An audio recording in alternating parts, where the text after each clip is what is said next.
Hi friends, this is Urvi Tejas Jariwala from Leprocare Surgical Hospital, Surat. આજે અમારી સાથે છે ડૉક્ટર ધૈર્યભાઈ પંડિત સર અને તેઓ અમારી હોસ્પિટલના એનેસ્થેશિયોલોજિસ્ટ છે, જેઓ અમારી હોસ્પિટલ શરૂ થઈ લગભગ 15-17 વર્ષ પહેલાં ત્યાંથી અમારી હોસ્પિટલ રેગ્યુલર આવે છે. ફક્ત કહી દઉં કે જેથી બધાને એનેસ્થેશિયોલોજિસ્ટ એટલે બેસિકલી આપણે જે કહીએ છીએ કે ઓપરેશનમાં જે બેહોશ કરવાવાળા ડૉક્ટર જેને આપણે એવી રીતે ઓળખીએ છીએ. અને મારા દાદી જીવતા હતા તે એવું કહેતા હતા કે ઉર્વી એટલે પેલા શીશી શૂંઘાડવાવાળા ડૉક્ટર હોય એને. તો હા, એ જ ડૉક્ટર આજે આપણી સાથે છીએ અને આપણા પેશન્ટ્સ જે તેજસ સર પાસે ઓપરેશન કરાવે છે અને તેજસ સરને ઓળખે છે, પણ તેજસ સરની સાથે જ ઓપરેશનમાં ધૈર્ય સર પણ સતત એમની સાથે ઓપરેશન થિયેટરમાં હોય છે.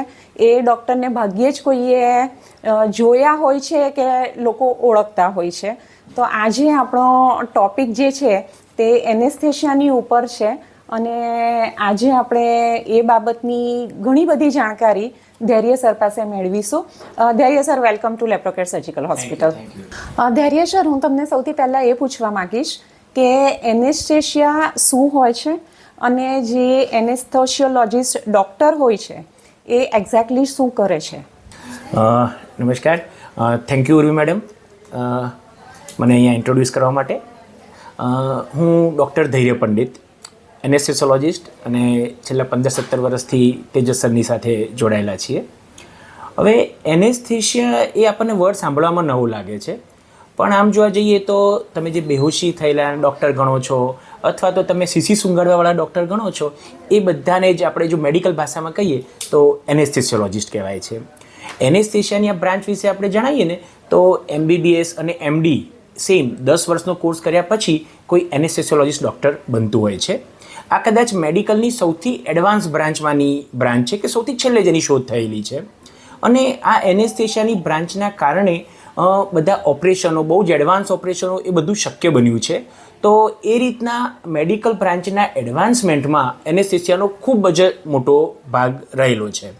હવે જેમ મેડમે પૂછ્યું કે ભાઈ એનેસ્થેટિક કરતાં શું હોય છે, તો એનેસ્થેશિયોલોજિસ્ટ હોય ને એટલે આપણને એનેસ્થેશિયા આપે. આપણે જ્યારે ઓપરેશન માટે જઈએ ત્યારે આપણને ડર હોય કે આપણને ખબર પડશે તો, મને દુખશે તો ત્યાં ઓપરેશન દરમિયાન તમને તદ્દન કંઈ જ ખબર ના પડે, સાથે સાથે તમને કોઈ પેઇન ના થાય અને સાથે તમારા ધબકારા, તમારા શ્વાસોશ્વાસની ક્રિયા, એ બધાનું જ એક નિયમન થાય. એના માટેના એડવાન્સ એનેસ્થેશિયાના સાધનો હોય, એના મદદથી આ બધી જ પ્રક્રિયા અમે કરતા હોઈએ છીએ.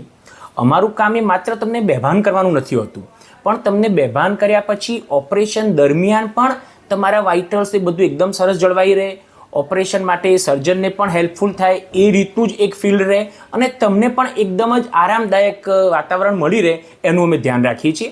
અને જેવું ઓપરેશન પતી જાય પછી તમને કોઈ પણ પેઇન વગર ઉઠાડીએ અને ઓપરેશન પછી પણ તમને કોઈ પેઇન ના રહે એના માટેની દવાઓ આપીએ. એ બધી જ પ્રક્રિયામાં એનેસ્થેટિક એ જોડાયેલા હોય છે અને એ બધાનું જ એ નિયમન કરતા હોઈએ છીએ અમે. એનેસ્થેશિયોલોજિસ્ટ આમ જોવા જઈએ ને તો એ માત્ર ખાલી ઓપરેશન માટેનું મહત્ત્વનું નથી હોતું.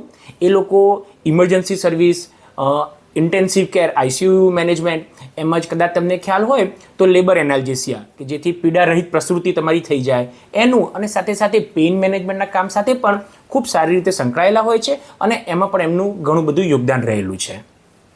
આપણને એવો અનુભવ, એવી ખબર હોય છે કે ભાઈ બેહોશ કરવાવાળા ડૉક્ટર તે ઓપરેશન થાય ત્યારે પેશન્ટને બેહોશ કરે, પણ એમાં કોઈ જુદા જુદા પ્રકારો હોય છે કે બસ એક જ પ્રકારથી બધા પેશન્ટને એક સરખી રીતે બેહોશ કરવામાં આવે છે?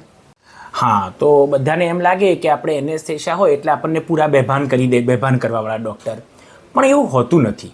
જેમ જેમ હવે એડવાન્સમેન્ટ થતું જાય છે એમ એમ એનેસ્થેશિયાના પ્રકાર બદલાતા હોય છે.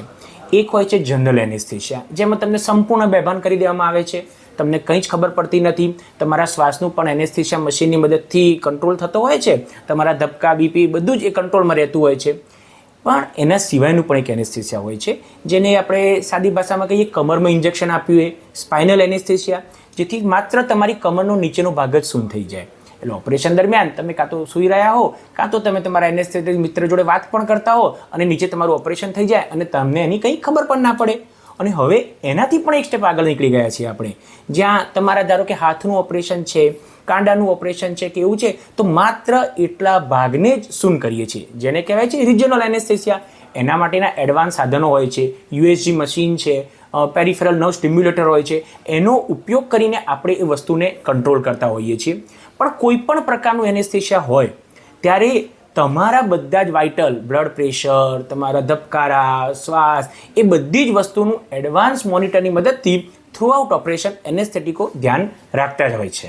સર, તમે આ જે એક એનેસ્થેશિયાનો જે એક પ્રકાર કીધો કે જેમાં કમરમાં નીચેના ભાગમાં ઇન્જેક્શન આપવામાં આવે છે, આખું શરીર બેહોશ કરવામાં નથી આવતું, તો આપણા સમાજમાં એવી માન્યતા છે કે આવું જો તમે બેહોશ કરવા માટેનું ઇન્જેક્શન કમરમાં લીધું હોય પછી કાયમ માટે એ વ્યક્તિને કમરનો દુખાવો થઈ જાય. ઇનફેક્ટ આ હોસ્પિટલમાં પણ મને દર થોડા દિવસે लेडीज એવું કહેતી હોય છે कि मैडम मेरा तो सिजेरियन हुआ था, उस समय कमर में इंजेक्शन लिया था तो मेरी कमर अब हमेशा दुखती ही रहती है. तो આ વાત કેટલી સાચી છે? હા, તમે બહુ સાચી વાત કીધી છે કે આ પ્રશ્ન ઘણા જ પેશન્ટોને હોય છે. જ્યારે આપણે કમરમાં ઇન્જેક્શનની વાત કરીએ ને ત્યારે કદાચ પોતાનો અનુભવ ના હોય તો એમના પડોશીનો કે સગાનો અનુભવ એ કહે જ કે એમણે કીધું હતું કે મને કમરના ઇન્જેક્શન પછી બહુ દુખાવો રહે છે અને કમરમાં મને બહુ પેઇન રહ્યા કરે છે. તો આમાં છે ને થોડું મિથ જેવું છે. એ લોકો સંપૂર્ણ રીતે ખોટા પણ નથી, કેમ કે પણ તમને હું પહેલાં એક વાત કહી દઉં કે સ્પાઇનલ એનેસ્થેસિયા જો કોમ્પ્લિકેટેડ હોત કાં તો એનાથી પરમેનન્ટ કમરનો દુખાવો લીધો હોત તો મેં પોતે મારી 2 વારની સર્જરી દરમિયાન સ્પાઇનલ એનેસ્થેસિયા લેવાનું એવોઇડ કર્યું હોત, પણ મેં લીધેલું છે. હવે આમાં મિથ કેમ છે આપણે જાણીએ. મોટા ભાગે સ્પાઇનલ એનેસ્થેસિયાની જરૂર સિઝેરિયન વખતે પડતી હોય છે. હવે સિઝેરિયન વખતે શું થાય છે કે આપણી પ્રેગ્નન્સી દરમિયાન આપણી કમરનો આકાર બદલાઈ ગયો હોય અને તમે સિઝેરિયન અને જ્યારે નોર્મલ ડિલિવરી થાય ત્યારે કમરનો આકાર નોર્મલ થઈ જાય અને એના કારણે એના મસલ્સ પણ એક્ટિવ રહે. પણ જ્યારે આપણે સિઝેરિયન કરીએ છીએ ત્યારે એ કમરનો જે શેપ છે એ નોર્મલ થતો નથી. એના માટે આપણે અમુક કસરતો કરવી પડે, પણ આપણે એ કસરતો કરીએ નહીં અને આપણને એના કારણે કમરનો દુખાવો રહે અને ત્યારે આપણે વસ્તુને જોડી લઈએ કે મને સિઝેરિયન વખતે કમરમાં જે ઇન્જેક્શન આપ્યું હતું એના કારણે દુખાવો રહ્યો હોય છે. એટલે મારી વાત માનો તો જો ખરેખર તમારા બેકના મસલ નોર્મલ છે, તમને બીજી કોઈ તકલીફ નથી, બધું જ નોર્મલ છે, એ તમારા એનેસ્થેટિયોલોજિસ્ટ ચેક કરે છે અને પછી જ આ કમરનું ઇન્જેક્શન આપે છે. અને આ કમરના ઇન્જેક્શનના કારણે ક્યારેય પણ કોઈ પરમેનન્ટ દુખાવો રહી જવો કે બીજી કોઈ ખામી થઈ જવાની શક્યતા હોતી નથી. તો તમે નિશ્ચિંતપણે આ વસ્તુ લઈ શકો છો. અને હવે જે કમરના ઇન્જેક્શન માટે સોય આવે છે ને એ પણ વાળ જેટલી પાતળી આવે છે, એટલે એનો પણ કોઈ દુખાવો થતો નથી, કેમ કે સમય બદલાવા સાથે એમાં પણ એટલું પરિવર્તન આવ્યું છે. એનેસ્થેશિયા લેવું ઓપરેશન કરાવતી વખતે એ કેટલું સેફ છે? આ ક્વેશ્ચન ખાસ કરીને હું એવા લોકો માટે પૂછું છું જેમને માનો કે હાર્ટ ડિસીઝ છે કે કોઈ કિડનીની બીમારી છે કે એવા કોઈ મોટા રોગો ઓલરેડી એ પેશન્ટને છે અને એમને હવે ઓપરેશન કરાવવાનું આવ્યું છે તો એ લોકો એનેસ્થેશિયા લેતા પહેલાં ગભરાતા હોય છે. તો આમાં એનેસ્થેશિયા લેવામાં કોઈ પ્રોબ્લેમ ખરો? હા, હવે એ તમારી વાત અમે ઘણા બધા પેશન્ટોમાં જોયું છે કે પેશન્ટ આવે ને ત્યારે તેજસ સરે તો એમને સમજાવ્યું છે સર્જરી રિલેટેડ, તો એમને એટલો એનો સ્ટ્રેસ નથી હોતો. એમને મેઇન ચિંતા એ હોય છે ઘણીવાર કે આ એનેસ્થેશિયા કેવું રહેશે, હું એનેસ્થેશિયામાં બેહોશ થઈશ પછી હું ઉઠીશ કે નહીં, પછી મને બીજી કંઈ તકલીફ નહીં રહે ને. તો હું તમને એવું કહેવા માંગીશ કે ખરેખર અત્યારના આધુનિક ટેકનોલોજી, આધુનિક દવાઓ અને એ બધાના કારણે 100% કહેવાય કે એનેસ્થેશિયા લેવું એ તદ્દન જ સેફ છે. બરાબર છે. અને હવે રહી વાત કે જ્યારે કોઈ પેશન્ટને કિડનીનો પ્રોબ્લેમ છે કાં તો હૃદયનો પ્રોબ્લેમ છે કે લીવરનો કોઈ બીજી કોઈ મોટી બીમારી છે અને સાથે કોઈ ઓપરેશન કરવાનું આવે છે તો ત્યારે એનેસ્થેશિયા લેવું કેવું રહે? તો તમારે જે એનેસ્થેશિયોલોજિસ્ટ ડૉક્ટર હોય છે ને એ બહુ જ સ્કિલ હોય છે.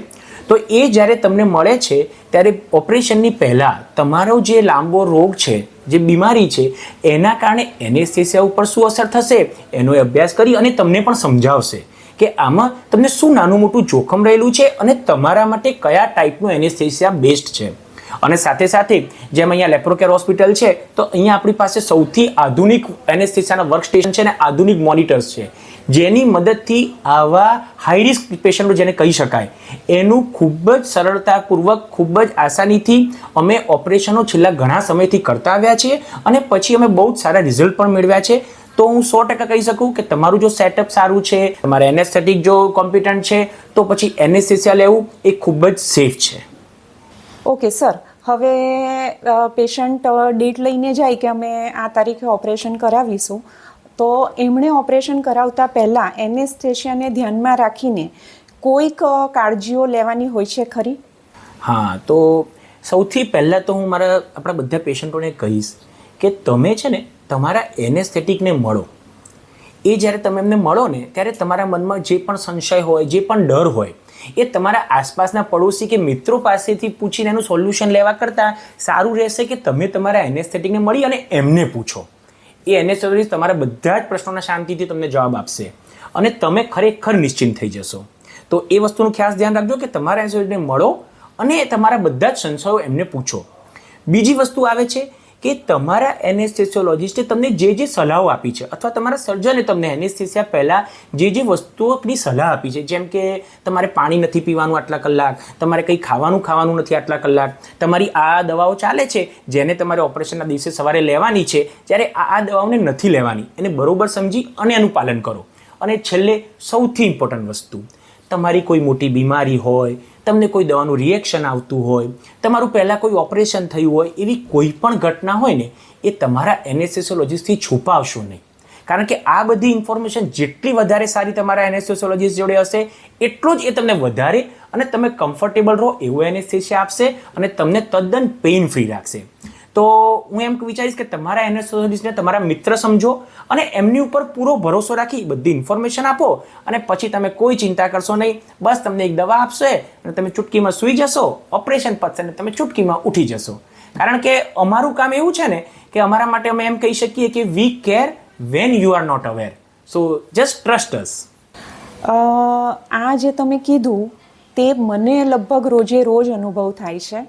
ઓપરેશન થઈ જાય પછી પેશન્ટ ભાનમાં આવે અને જ્યારે હું પેશન્ટને મળવા જાઉં ત્યારે ઘણી વખત પેશન્ટ પોતે અથવા એમના રિલેટિવ્સ મને કહેતા હોય છે કે અમને તો સતત ઉબકા આવે છે કે પછી વોમિટિંગ સેન્સેશન થાય છે, ઘણી વખત પેશન્ટને વોમિટ થતી પણ હોય છે.